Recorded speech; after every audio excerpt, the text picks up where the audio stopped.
सुधा दीक्षित यांची दाहक सत्य कादंबरी प्रकरण 12। रात्रीचे 12 वाजले। प्रथमेश आणि अबोलीला झोप येऊ लागली। ते दोघे पेंगू लागले। बाबांची वाट पाहून कंटाळले। मी त्यांना म्हटले, आता तुम्ही आत जाऊन झोपा बघू। प्रथमेश आणि अबोली दोघे आत जाऊन झोपली। उमेशची वाट बघत मी हॉलमध्ये बसून राहिले। थोडा वेळ टीव्ही लावला, पण टीव्हीच्या कार्यक्रमात लक्ष लागेना। मग तोही बंद करून टाकला। घड्याळाच्या काटेपुढे सरकत होते। रात्रीचे 3 वाजले। मी मनातून जाम चिडले। उमेशने दार वाजवले। क्षमा, ए क्षमा, दार उघड। उघडत नाही, मी घरी उघडत नाही, घरी यायची ही वेळ आहे। हे बघ, 10 ते 5 काम करणारा मी कारकून गडी नाहीये, प्रथितयश नट आहे, रात्रीची कामे करतो। या घराचे काही नियम आहेत। नियम कुणी ठरवले? मी घरच्या गृहलक्ष्मीने। मीही ह्या घरचा गृहस्वामी आहे। त्यांनाही हे नियम लागू आहेत। हे हॉटेल किंवा लॉज नाही, घर आहे। दार उघडणार नाही। शेजाऱ्या पाजाऱ्यांच्या झोपा मोडतील। उगाच तमाशा करू नको, दार उघड। नाटक 12लाच संपले। आता 3 वाजलेत। नाटकाच्या प्रयोगानंतर 1 तास 2 तास पुरे झाले की नंतरची आवरावर करायला इतका वेळ कुठे होता? दार उघड, आवाजात जरब आणत उमेश बाहेरून ओरडले। शेजारच्या बंगल्याची खिडकी उघडली गेली। आवाज ऐकला, मला कानकोंडे झाले। मग मी दरवाजा उघडला। काय तमाशा करतेस? मला यावेसे वाटले तेव्हा मी घरी येईन, उठावसे वाटेल तेव्हा उठेन। उगाच फालतूपणा करू नकोस। आणि पुन्हा जर एका हाकेसरशी दार उघडले गेले नाही तर थोबाड फोडून काढीन। आज दरवाजा उघडला, पण तुम्ही असे उशिरा येऊ लागला तर मग प्रथमेश आणि अबोलीला वेळेवर येण्याचे बंधन कसे घालू? तुम्ही व्यसनात बुडाला तर प्रथमेशला या व्यसनापासून दूर राहा म्हणून कसे सांगू? आज वचन हवंय, दारू कमी करीन आणि वेळेवर घरी येईन म्हणून। ते अशक्य। रात्रीशी माझी दोस्ती। स्वच्छ सुंदर चांदण्याची रात्र असो की टिमटिम ताऱ्यांचा अवसेची, दोन्हीचा मी दिवाण। रस्त्यावरच्या आणि आजूबाजूच्या दिव्यांची ठिपक्यांची झगमगती रांगोळी झकास दिसते। मला तिचे आकर्षण आहे। लांबच लांब काळीभोर सडक मला आवडते। मंद मंद वारे, कुंद हवा, गाण्यांच्या ध्वनी चालू असताना हळुवार स्पीडने चालणारी गाडीने टूरवर फिरणे, ह्यात मला आनंद वाटतो। पोटात आणि डोक्यात दारूची नशा, शेजारी मदमस्तीने भरलेली मड्डम। पण गाढवाला काय? उमेश हे काय आहे? काव्यात स्वप्नरंजन असते, सुंदरता असते, त्याला एक लय, एक ताल असतो। मी अनुभवावी लागते।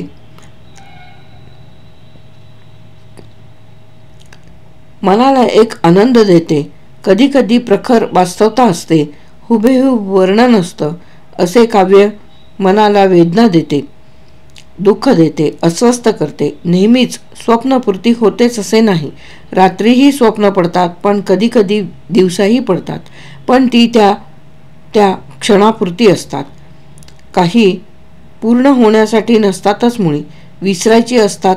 वास्तव परिस्थितीशी त्यांचे सूत कधीच जमत नाही, हे आयुष्यभर लक्षात घ्यायचे असते। नाटकाला माझा विरोध कधीच नव्हता, आताही नाही, पुढेही असणार नाही। पण तुमच्या व्यक्तिमत्वाची घसरण मला मान्य नाही। आपलं लग्न झालं तेव्हा तुम्ही कसे होतात ते चांगलंच आठवतंय मला।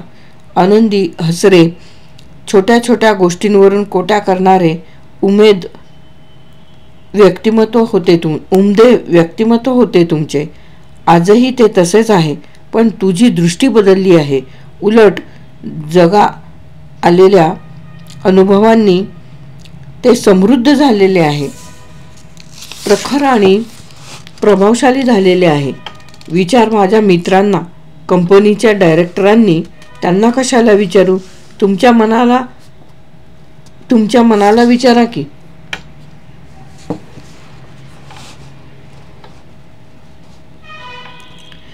आजूबाजूच्या लोकांत कुजबूज चालते, ती ऐकलीत कधी? ऐकू येते ती तुमच्या मनाला जरी विचारा. ऐकू येते ती तुमच्या मनाला तरी विचारा. तुमच्यात किती आमूलाग्र बदल झालाय ते. गंमत म्हणून दारूचा घेतला जाणारा पेग कुठे गेला? आता तर तुम्हीच त्या पेगचे गुलाम झालात. मित्रांच्या आग्रहाखातर ओढली जाणारी एखादी सिगारेट आता रोज पाकिटावर पाकिटं संपतात, तरी तुमचे समाधान करत नाही. पत्त्याचे डावावर डाव रंगतात. जुगार खेळून हारजीत रोज चालूच असते. तालमी होतात, नाटक सादर होतात, मित्रमंडळींचे हास्यविनोद होतात. ते मला आजही मान्य आहेत. पण त्या नावाखाली स्त्रियांशी लगट मला मान्य नाही. नायिकेशी अपरिहार्य कारणाने येणारा सहवास मी समजू शकते, पण स्वैराटपणाला माझा विरोध आहे. माझ्या मनाने या गोष्टींची दखल घेतली आहे. मुद्दाम व्यक्तिमत्वाची पार घसरण झालीये.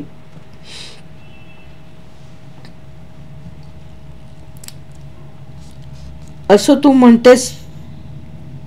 तू म्हणतेस ग. तुला बायको म्हणून जे जे द्यायला हवं ते मी सगळं दिलंय तुला. काहीही कमी केलं नाही मी. अन्न, वस्त्र, निवारा, पैसा, प्रतिष्ठा सगळं दिलंय, तरी तू माझ्यावर नाराज आहे. त्याला मी काय करू? शेवटी समाधान हे ज्याचे त्याने मिळवायचे असते. मी काय कमी केलंय तुमच्यासाठी? तनामनाने झिजले की.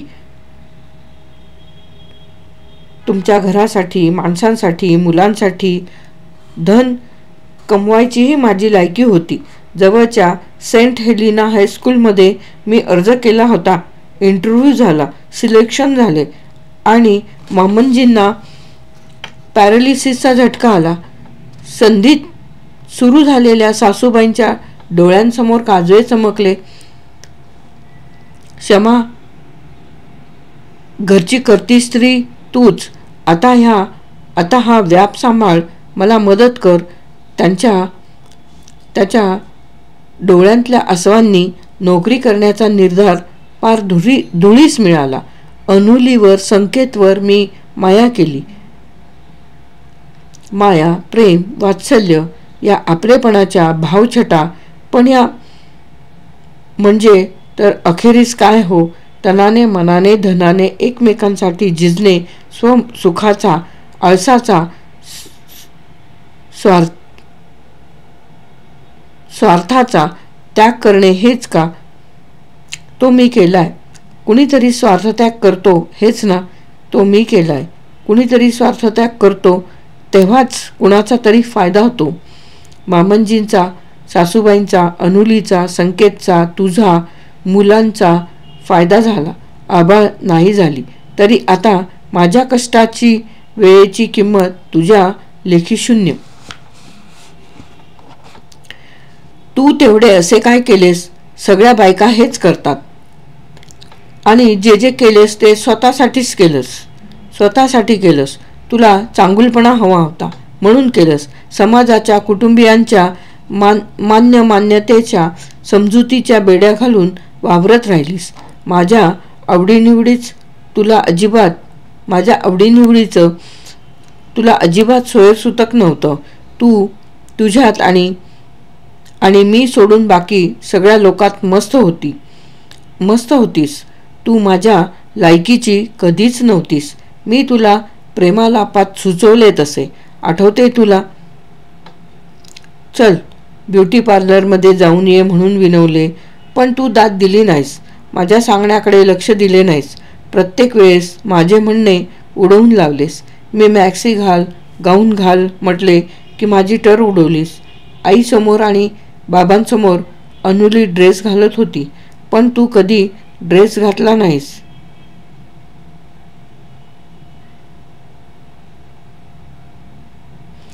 माझ्या लायकीची तू कधीच माझ्या लायकीची तू कधीच नाहीस. यापुढे व्हायची तुझी तयारी नाही. मला तू नकोय आणि आता मी जसा आहे तसाच तुला स्वीकारावे लागेल. माझी उद्याची पार्टी ह्या घरातच होईल. मी ती होऊ देणार नाही. काय करणार तू? उमेश माझ्या अंगावर धावून आले.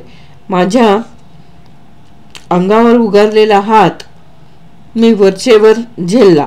उजव्या हाताने पकडून ठेवला तर डाव्या हाताने त्यांनी माझा डावा हात पकडला आणि ते पिळू लागले.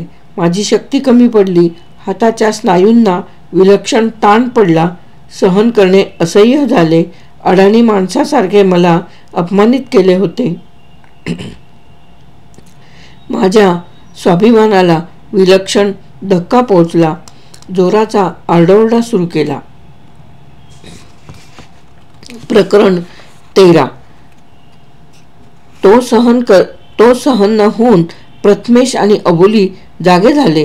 प्रथमेश रागाने बेभान झाला. अभावितपणे नकळत तो मध्ये पडला. उमेशच्या अंगावर तो धावून गेला. बापलेकात हातापायी झाली. अबोली मध्ये पडली. उमेशला मी आणि प्रथमेशला अबोलीने बाजूला केले. मग मला हाताला धरून उमेशने दाराच्या बाजूला ढकलले. माझ्या पाठोपाठ अबोली आणि प्रथमेशही आले. त्यांनाही हाताला धरून ओढत दाराबाहेर ढकलले आणि धाडकन दार आतून लावून घेतले. शेजारच्या, अलीकडच्या आणि पलीकडच्या दोन्ही बंगल्यातील माणसे बाहेर आली, बघत उभी राहिली. आमच्यामध्ये पडायची कोणाची हिंमत झाली नाही. डोळ्यांतून अखंड अश्रुधाऱ्या वाहत होत्या. असा काही तमाशा होऊ नये म्हणून लग्न झाल्यापासून जपले होते. सहनशक्तीचा कडेलोट झाला होता. प्रथमेश आणि अबोली दोघेही माझ्या दोन बाजूला उभे होते. प्रथमेश दाराला धक्के मारू लागला. बाबा, आमचे कपडे द्या. आम्ही या घरात पुन्हा येणार नाही. हाताला येतील ते कपडे एका सुटकेसमध्ये भरून ती सुटकेस उमेशने अर्धवट दार उघडून दाराबाहेर भिरकावली. मग मी, प्रथमेश आणि अबोली तिघे निघालो. इतक्या रात्री मदनकडे गावात असले तरी जाणे शक्यच नव्हते. मग जवळच असलेल्या महादेवाच्या मंदिराच्या ओसरीवर जाऊन बसलो. पहाटे पहाटे एक रिक्षा दिसली. तिला हात केला. मदनच्या घरी आलो. जवळ पैसे नव्हतेच. मदननेच रिक्षाचे बिल चुकत केले. इतक्या पहाटे सकाळी अचानक कशी आलीस? मामा, आम्हाला तिघांना बाबांनी घराबाहेर काढले. अबोलीने रडत रडत सांगितले. एवढा का बिथरला उमेश? बाबांनी त्यांच्या मित्रांची बिशीची पार्टी घरी करायचा आग्रह धरला. बरं, मग आम्ही त्याला कडाडून विरोध केला. मामा, तुला माहीत नाही अजून, पण बाबांचे सगळेच मित्र रंगेल. त्यात पुन्हा चिकन, बिर्याणी, फिश वगैरे मेनू. जोडीला मद्यपान असा सरंजाम हवा होता बाबांना. हॉटेलमध्ये अशी पार्टी करा असे आम्ही म्हणत होतो. तुझ्या बाबांच्या वागण्या बोलण्याचा अंदाज मला लागला होता. पण मामा, आम्ही किंवा आई त्याबद्दल कधी तुझ्याजवळ बोललो नव्हतो. अबोली मध्येच म्हणाली. बोलली नव्हतीस ताई तू, पण आम्हा सगळ्यांनाच अंदाज आला होता ग. माझ्या तोंडातून शब्दही बाहेर निघेना. माझ्या खांद्यावर मदनने हळूच हात ठेवला. सुरेखाने पाण्याचे लोटी भांडे पुढे केले. बसा क्षमाताई, काळजी करू नका. सारं काही ठीक होईल. होतात भांडणं घरात. भांड्याला भांडं लागतंच. काहीतरी मार्ग काढूच. मी चहा करून आणते, तो घ्या जरासा. बाहेर थंडी केवढी पडलीये.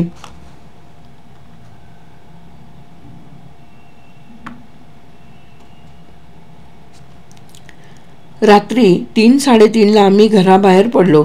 बाबांचे आणि आईचे प्रथम भांडण झाले थोडेसे आणि अबोली बेडरूममध्ये झोपली होती. मध्येच आईच्या विव्हळायचा आवाज आला. पाठोपाठ बाबांच्या ओरडून बोलण्याने जागे झालो. हॉलमध्ये येऊन पाहतो बाबा आईचा डावा हात विरघळत होते.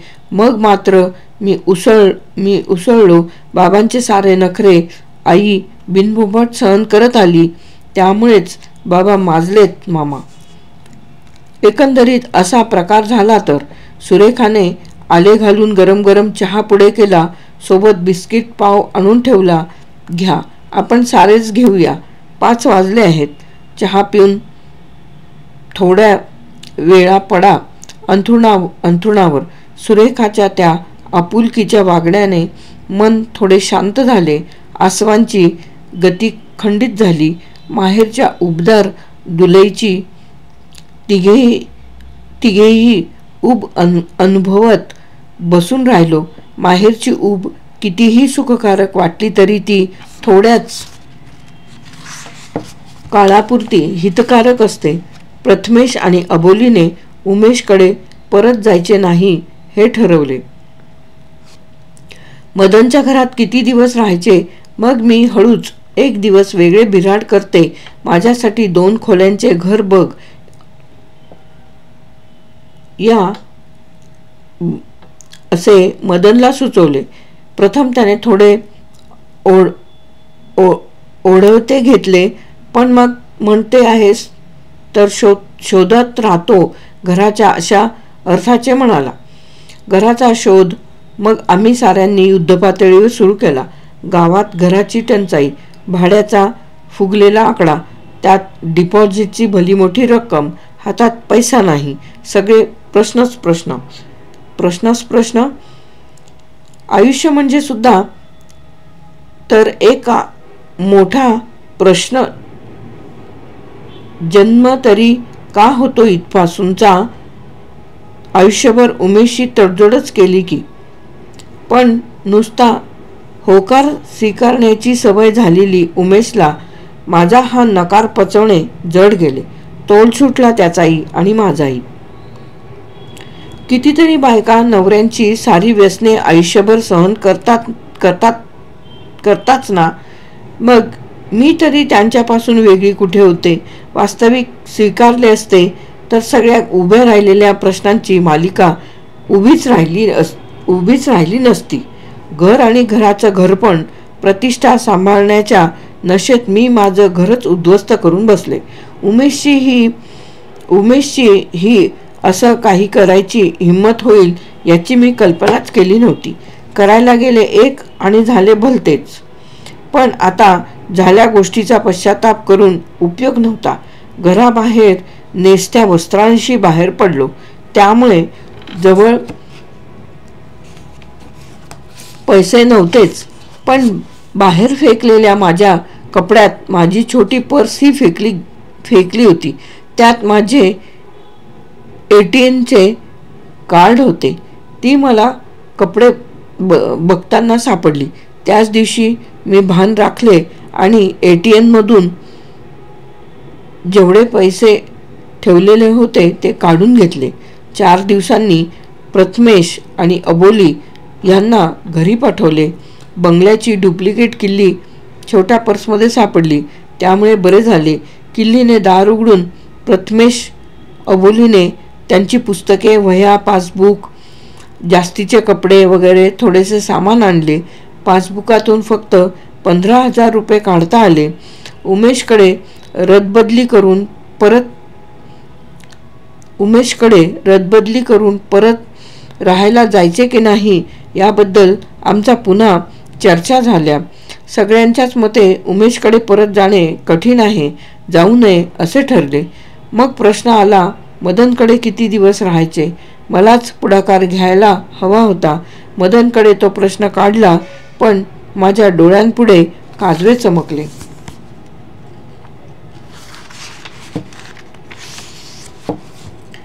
प्रकरण 14.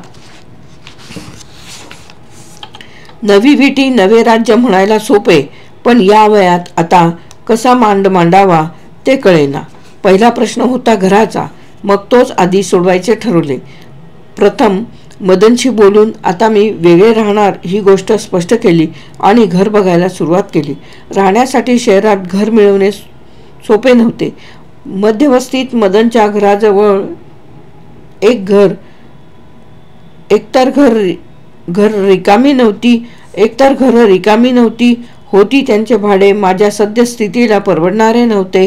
घरासाठी डिपॉझिटलाही 15,000 रुपये पुरणार नव्हते. दूरवर कंजरवाड्यात 2 खोल्या बघितल्या. चाळीत होत्या, पण 1000 रुपये भाडे आणि 30,000 डिपॉझिट होते. मदनने 15,000ची आणखी सोय करतो म्हटले, म्हणून डिपॉझिटचा प्रश्न सुटला. घराला स्वयंपाक खोलीत एक छोटी मोरी संडास, खाली 3 बिराडांना मिळून एक कॉमन, उभ्याच एक स्वयंपाकघराला ओटा, बाकी नुसत्या 4 भिंती उभ्या होत्या. वर पत्र्याचे छत, नळ खाली एकच. नंबर लावून पाणी भरायचे, पण सगळे मान्य केले. बाथरूमची स्पेशल व्यवस्था घरात, जिथे तिथे नळ. नळांना सोडले तेव्हा पाणी. फ्लशचे पांढरे शुभ्र संडास. ही चैन आता परवडणारी नव्हती.